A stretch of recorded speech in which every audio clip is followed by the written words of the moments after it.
네, 식생활관리학 두 번째 시간 수업을 시작하도록 하겠습니다. 어, 사실 제가 이번 주가 아마도 제가 첫째 시간에 말씀 못 드렸는데 중간고사 기간인 것 같았어요. 근데 중간고사를 뭐 줌으로 하고 이러는 것보다는 차라리 그냥 제가 기말에 여러분들한테 시험을 치고 어, 중간고사 치는 의미가 크게 없는 것 같더라고요, 보니까. 그래서 중간고사나 치지 않고 수업으로 계속 진행을 하니까 나중에 기말에 여러분들이 공부할 분량이 좀 많아진다 하더라도 그때 역시 가면은 여러분들이 잘 이렇게 이해를 하는 것 같아서 제가 중간고사를 그냥 뛰어넘으니까 그래 이해를 해주시기 바라고 두 번째 시간 수업을 시작하도록 하겠습니다. 자, 여기 첫 번째 시간에는 이제 일단은 그 식단 작성을 함에 있어서 여러 가지 고려돼야 될 사항들이랄까 아니면 기본적인 지식이 쭉 있었죠. 영양 필요량이라든가 뭐 식습관과 기호성, 뭐 식품계약, 배합과 조리기술, 식품비 예산을 결정한다든가 이런 게 있었다면은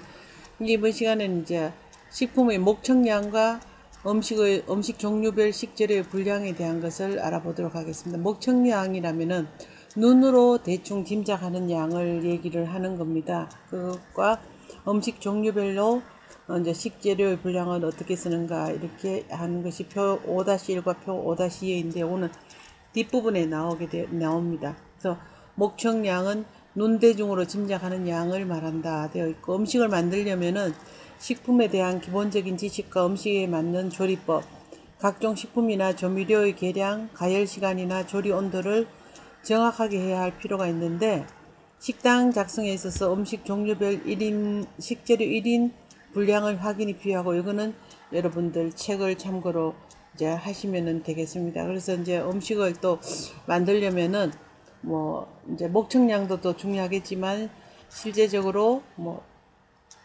계량하는 기구로서 저울이라든가 계량컵, 계량스푼과 같은 것들을 활용해서도 이제 어떤 그 양을 정하게 되겠죠. 그리고 또 그 다음에 그 계량기구, 온도계, 중량 지는 거 뒷페이지 나옵니다.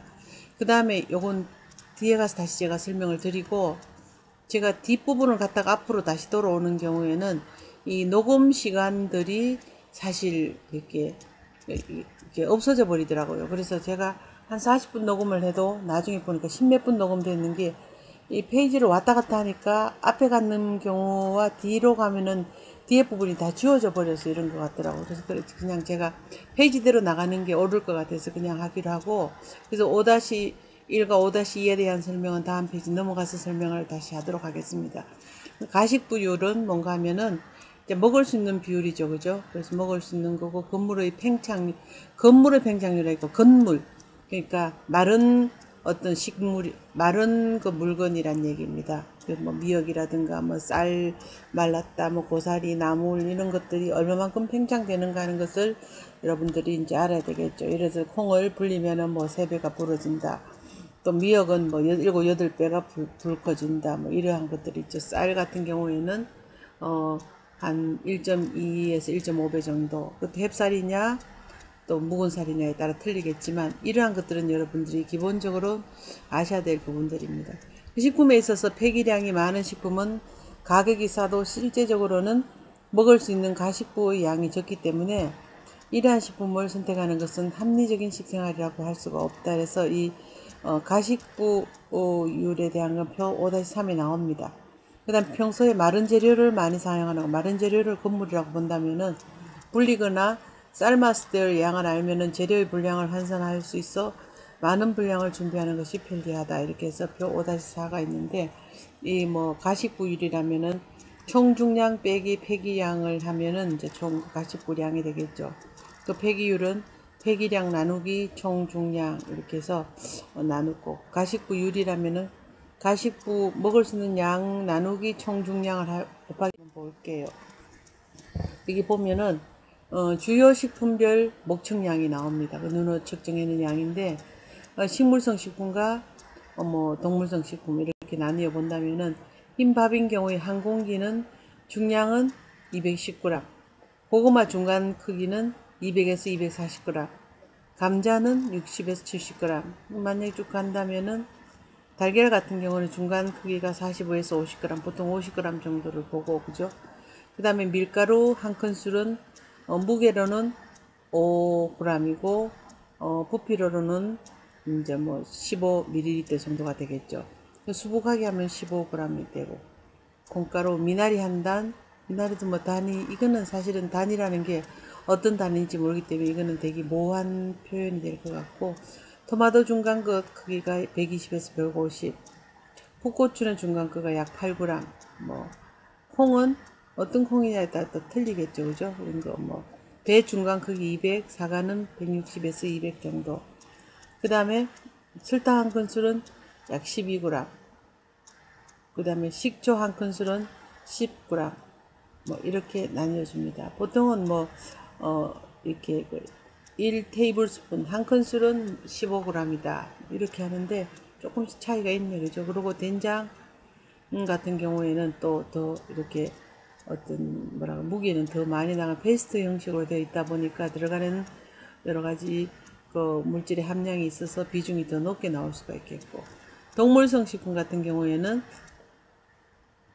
소고기 한 건이 600g입니다.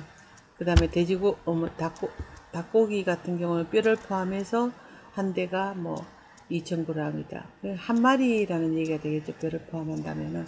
달걀, 고등어 중간 크기 한 마리가 980g. 뭐 이런 식. 우유는 한 컵이 200g. 이런 건 몰라도 되지만 우유 한 컵이 200이다. 그 다음에 달걀 한 개가 약 50g이다. 이런 건 알아셔야 되겠죠. 그죠? 그 다음에 음식 종류별 식재료 1인분의 양입니다. 소고기 같은 경우에 국을 끓일 적에 1인분의 분량은 소고기 얼마만큼 들어가냐면 30g이 들어간다. 물론 이 소고기 국을 끓일 때에 10명분을 끓이는 것하고 100명분을 끓이는 경우에는 맛은 사실은 많이 끓일수록 맛의 상승작용 때문에 훨씬 더 맛이 좋겠죠. 근데 일단 대량 조리를 하기 위해서 기본적으로 1인분의 분량이 얼마라는 것은 여러분들이 아셔야 되는데, 이럴 때에 소고기 국이라든가 소고기 돛국과 끓이는 것을 약 30g 정도를 잡고, 찌개는 이렇게, 그죠? 조림, 뭐 전을 할 때 보통 구이나 볶음을 하면은 60g 정도로 기본하고, 돼지고기도 마찬가지로 찌개와 구이 볶음은 틀리겠죠. 닭고기, 계란 같은 경우에 찜을 할 때는 그래도 한 개 정도가 들어가네요. 50g이니까. 그 다음에 국이나 탕에는 조금 풀어서 절반만 넣는다든가 이렇게 되겠고, 그 다음에 어류는 구이를 하는 경우 약 70g, 절임을 할 때, 튀김할 때 각각 70g인데 이렇게 음식의 종류가 나옵니다. 굴비튀김을 하면 약 70g 정도가 1인분의 양이라는 거죠.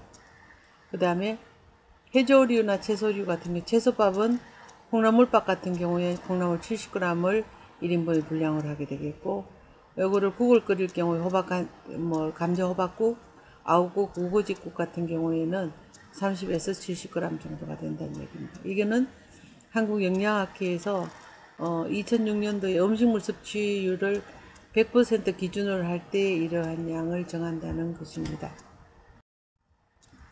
그 다음에 계량기구라든가 온도, 목청량도 있겠지만 더 정확하게 하기 위해서는 이 저울이라든가 또 뭐 계량컵, 계량 스푼, 그 다음에 온습도계, 이거는 온도계가 되겠고 밑에는 습도계가 되는 거죠. 그 다음에 이거는 요건 아마 중심온도계, 여기 탐침온도계가 될 것 같아요. 여기 보면은 저울은 재료의 중량을 재는 데 사용을 하고, 계량컵은 부피를 사용하는데 한 컵은 200ml고 약 물을 기준할 때 200g이 되고, 숟가락 이렇게 계량컵 큰 스푼으로는 약 13 테이블 스푼이 됩니다. 계량 스푼은 부피를 측정하는 데 사용을 하는데 한 큰술은 T로 얘기하고 테이블 스푼이라고 얘기를 하고, 이거는 부피로는 15cc고 무게로는 15g이고 작은 술이 되는데 물을 기준으로 한다는 거. 그 다음에 한 작은 술은 소문자 T를 쓰고 혹은 티스푼이라고도 소문자 TS로 쓰고 티스푼, 그 다음에 요거는 3분의 1이니까 5cc 5g 이렇게 되어집니다. 그래서 계량기구와 온도계에 되었죠. 그 다음에 식품별 가식부율이 되는데 보면은 곡류라든가 그 제품은 뭐 탈곡을 한다든가 해서 보리, 쌀 뭐 이런 부분들은 그죠? 그 100%입니다. 거기 비해가 육류라든가 그 제품은 34에서 100%까지 될 수 있는데 뭐 소고기 그 어떤 거 뭐 우둔살이라든가 뭐 이런 딱 먹을 수 있는 만큼 사는 경우는 먹는 이거 가식 부위로만 파는 경우는 100%가 되겠지만 여기에서 만약에 뼈에 붙어 있다든가 이런 것들은 빼내면 갈비살이라든가 뭐 이런 것들은 또 아니면 뼈라든가 뭐 빼버리면 34까지 떨어진다는 얘기입니다. 감자 및 전분류는 이제 그 껍질을 다 이제 박피하는 부분은 100%를 다 먹겠지만 박피하지 않는 경우는 이제 70% 정도를 먹을 수 있으니까 30%가 폐기율이 되겠죠. 그죠? 그런 거. 달걀도 전날인 경우에 이제 이렇게 껍질 벗기는 경우는 이렇게 100%를 먹을 수 있지만 난각이 껍질이 약 15% 나가고 85% 정도를 먹을 수 있다. 어패류 같은 경우가 폐기율이 제일 높은 것 같아요. 가식부가 제일 낮은 것 같아요. 15% 정도가 되고 물론 먹을 수 있는 살 골라내고 뭐 껍질 벗겨내고 먹을 수 있는 것이 100%까지 볼 수 있겠고 우유라든가 이런 건 100%고 음료주류 그 다음에 버섯 종류 팽이버섯은 밑둥에 이렇게 톱밥 같은 것을 잘라내버리면 88% 정도 먹을 수 있다는 얘기입니다. 당류나 그 제품은 100% 이렇게 해서 가식 부위를 이렇게 적어놨는 거죠. 그 다음에 마른 뭐 나물 같은 거 뭐 마른 물건들 있잖아요. 마른 식품들 여기 보면은 건미역, 말린 고사리, 건당면, 건오징어, 건다시마 이래 돼 있는데 이러면은 분량 기준이 1인 1회 분량이에요. 건다시마는 4g을 넣는데 불렸을 때는 약 8배 정도가 9배인가요? 9배 팽창을 하고 그 다음 말린 고사리는 약 7, 그러니까 7배 건당면은 6.4 불렸을 때 30g을 마른 당면을 불렸을 때 이렇게 되고 삶아 건졌을 때 이렇게 6.4배 건오징어, 건다시마, 콩 같은 경우에는 약 한 3배 정도 2.5에서 3배 이렇게 되어집니다.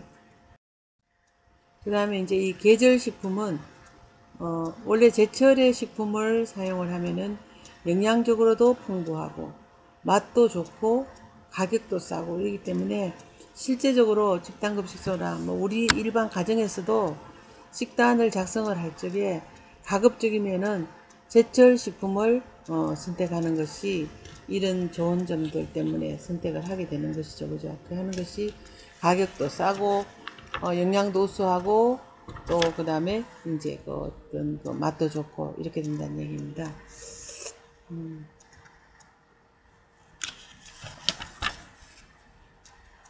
그 다음에 또한 계절에 따라서 위험한 식품도 있으니 주의를 하라. 굴이라든가 뭐 이런 것들은 R자가 이제 있는 R자가 없는 달에는 먹지 않는다 그러죠. 에이프릴까지는 먹는데 그 다음에 뭐 메이 MAY 메이 5월달부터는 먹지 않는다. 이렇게 왜냐하면은 산란기가 되면은 독성을 물질을 함유하기 때문에 계절에 따라서 그죠. 특히나 이 의류 같은 경우에도 더더욱 계절에 따라서 많이 독을 발생할 수가 있다. 산란기가 되면은 독을 많이 함유합니다. 왜냐하면은 어떤 그 종족 보존이라든가 그 자기 종자의 보존을 위해서도 독성 물질을 많이 이제 뿜어내게 돼 있죠. 그 다음에 이제 대체식품이라는 것은 한정된 예산 범위 내에서 식사 대상자 기호가 맞으면서도 적절한 영양 공급이 가능한 식단 작성을 위해서 대체식품을 알아둬야 되는데 예를 든다면은 뭐 이렇게 어떤 식품인데 같은 영양소를 공급하면서도 예산이나 기호에 맞게 대체할 수 있는 식품을 말한다 해서 고기, 생선, 계란, 콩 종류 1인 1회 분량에서 소고기 60g을 돼지고기 60g으로 대체해서 식단을 구성을 한다면 소고기보다 돼지고기 값이 싸니까 뭐 이렇게 예산에 맞게끔 할 수도 있겠죠. 그죠? 그래서 이런 어떤 그 대체식품이라든가 계절식품에 대한 게 다음 페이지 표 5-5에 나오면은 다양한 계절식품 있죠. 가오리는 뭐 1, 2, 3, 4, 5, 6월 달까지 하고 12월부터 6월 달까지가 되겠고 가자미는 마찬가지로 7월 달, 1월 달부터 7월 달까지 고등어 같은 경우에는 가을에 이제 많이 이제 잡히죠. 9월, 10월, 11월. 꽁치. 대구는 겨울 생선이고, 그죠? 그 다음에 대구도 이렇게 겨울 생선이죠. 이렇게 되고. 그 다음에 뭐 이면수 같은 거. 정갱이. 여기 보면은 돌아오는 뭡니까? 며느리도 돌아오는 전어는 9월달. 면허 지금 돌아오고 회귀하고 있다 그랬죠. 청어는 겨울 생선. 여름에도 이렇게 나뉘어죠. 근데 이때는 알이 꽉 차 있어 가지고 청어가 굉장히 맛이 있습니다. 그 다음에 홍합 같은 경우에는 이제 뭐 7, 8, 9, 10일이 있는데 실제적으로 이 7, 8에는 홍합 같은 경우에 베네루핀입니까? 이런 것들을 독성물질을 함유하고 생성하기 때문에 이때는 먹지 않는 것이 좋겠죠. 그죠? 그 다음에 보면은 8회 같은 경우에 1, 2월 김도 12월 달 돼 가지고 먹고 뭐 1월 먹고 이러는데 3, 4월까지 쭉 먹을 수 있는 거죠. 이렇게 제철 음식, 제철 식품이라는 얘기. 그 다음에 또 보면은 가지는 뭐 7, 8월 감자, 뭐 가을 감자, 겨울 감자, 봄 감자, 고랭지 감자 쭉 나오네 그죠. 갓, 고사리는 봄에 이렇게 따서 먹고, 뭐 깻잎, 그 다음에 가을 배추, 배추는 이렇게 되고, 시금치, 뭐 쑥, 이래가지고 그 계절에 따라서 각각 나오는 게 같은데 마늘종과 같은 경우에는 3, 4, 5월달. 요즘은 뭐 이렇게 하우스에서 많이 또 자라니까 조금 더 일찍 맛볼 수도 있겠죠. 그 마늘종 같은 마늘종 볶음을 한다든가 뭐 멸치 볶을 때 마늘종을 넣는다든가 이렇게 되고 마늘종 장아찌도 하게 되고 이게 이제 집단금식소에서 많이 이제 사용을 할 수가 있게 되겠죠. 그죠? 여기 다양한 계절식품에서 이러한 것들은 보면은 농산물 유통정보에서 이렇게 나옵니다. 보면은 또 쑥갓도 마찬가지로 4월, 5월, 아스파라거스는 5, 6월. 요즘은 사실 이게 좀 계절과 상관없이 많이 나오는데 실제적으로는 이제 이렇게 여러 개 제철에 나오는 것들을 섭취하는 것이 영양적으로도 충분히 영양이 많이 이제 응축되어 있을 테고 가격도 싸고 흔하고 신선하고 이렇게 되겠죠. 그죠? 이런 것들. 컬리플라워, 콩나물은 뭐 12개월 다 나오는 것이고 토란도 가을에 요즘 이제 나오죠. 토란국이라든가 뭐 토란탕이라든가 이렇게 먹게 되겠고 여기 보면은 감귤은 이제 9월, 10월, 11월, 12월 뭐 이래 돼 있는데 실제 요즘 감귤 같은 경우는 하우스 감귤 같은 게 7, 8월에도 나오더라고요 보니까. 그 다음 감귤 미안합니다. 감귤이 이렇게 돼 있고 하우스 감귤. 수박. 요즘은 또 뭐 원래 딸기는요. 원래는 이렇게 5월, 6월에 딸기가 나는데 요거는 노지 딸기예요. 아 여기 있네요. 노지 딸기가 있고 그 다음에 여기 하우스가 있는데 요거는 이제 하우스고 요건 노지고 이제 자연적으로 생산해내는 거. 근데 간혹하면 노지게 사실 더 영양적으로 좋겠죠. 노지, 감귤, 하우스 감귤, 참외. 참외는 7, 8월. 토마토 4월, 6월 이렇게 모가는 가을에 따고 무화과 성령 9월달이 되게 이렇게 다양한 제철 식품들이 있습니다. 그 다음에 식단을 이제 방법이 되겠죠, 그죠? 그래서 지금 보면은 제가 그 뭐 양배추라든가 얼갈이 이런 것들도 있었는데 그건 놔두고 일단 이 식단을 이제 식단을 짜기 위해서 식단 작성은 그 영양적으로 균형 잡힌 식사를 계획하는 데 이제 도움이 되도록 그렇게 교환된 식사 구성안이라든가 또 아니면은 뭐 식품 교환표를 혹은 뭐 식단 작성을 위한 웹사이트를 이제 활용해서 이 식사 구성안을 이용한 그 식단을 작성할 수가 있겠죠. 그래서 식사 구성안과 식품 교환표는 어쩌면 영양적으로 만족할 만한 그런 식사를 제공할 수 있는 식품의 양이나 종류를 선택하기 위한 기본적인 도구로서 식사 구성안을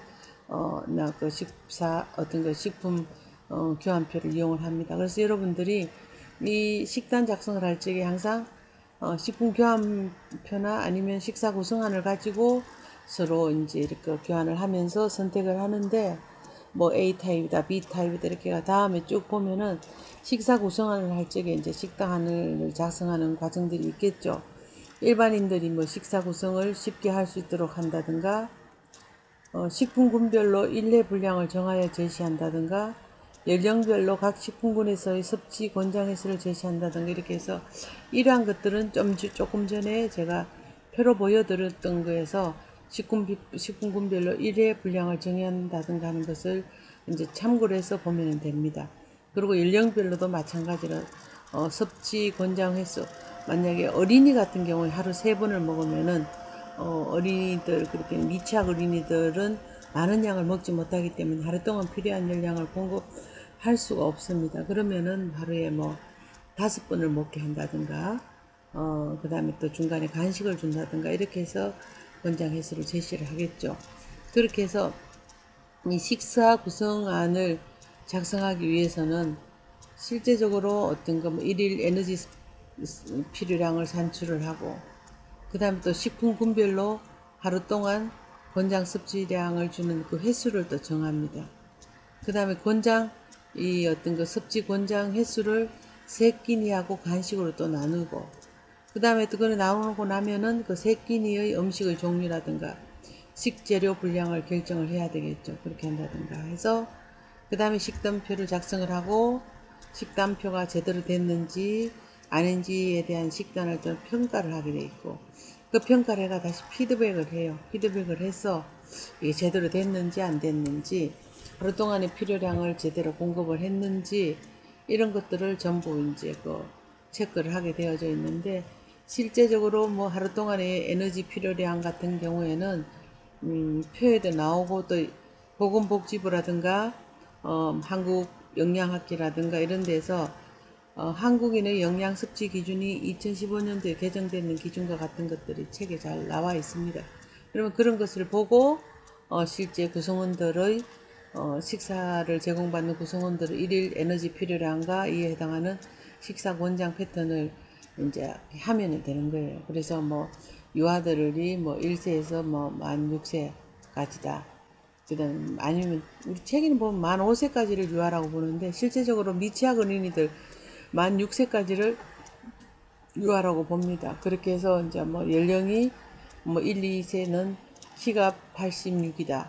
체중이 12kg다. 그러면 에너지 필요량이 1000칼로리니까 하루 동안 권장하는 식사 패턴은 1000A라는 뭐 1000칼로리 A 타입을 준다든가 이렇게 합니다. 또 뭐 A 타입은 어린이하고 청소년들에게 권장하는 그런 그 권장 식사 패턴이고, B타임은 성인의 권장 식사 패턴이다. 이렇게 해가지고 그러한 것들을 세분화시켜서 나눈 것이 바로 이 이제 그 우리들의 어떤 권장 식사 패턴이 있는데, 그거는 다음 시간에 제가 이제 그 구체적인 것을 여러분들한테 알려드리도록 하겠습니다. 다시 말씀드리지만 이 식단을 작성하는 것 자체, 요거를 훌륭하게 알맞게 적절하게 효율적으로 작성하는 자체가 이 식생활 관리를 잘한다고 볼 수 있기 때문에, 이번 주하고 다음 주에 이 여기 그 챕터 5장에서 아마도 그 배우는 것들이 여러분들이 상당히 좀 신경을 써서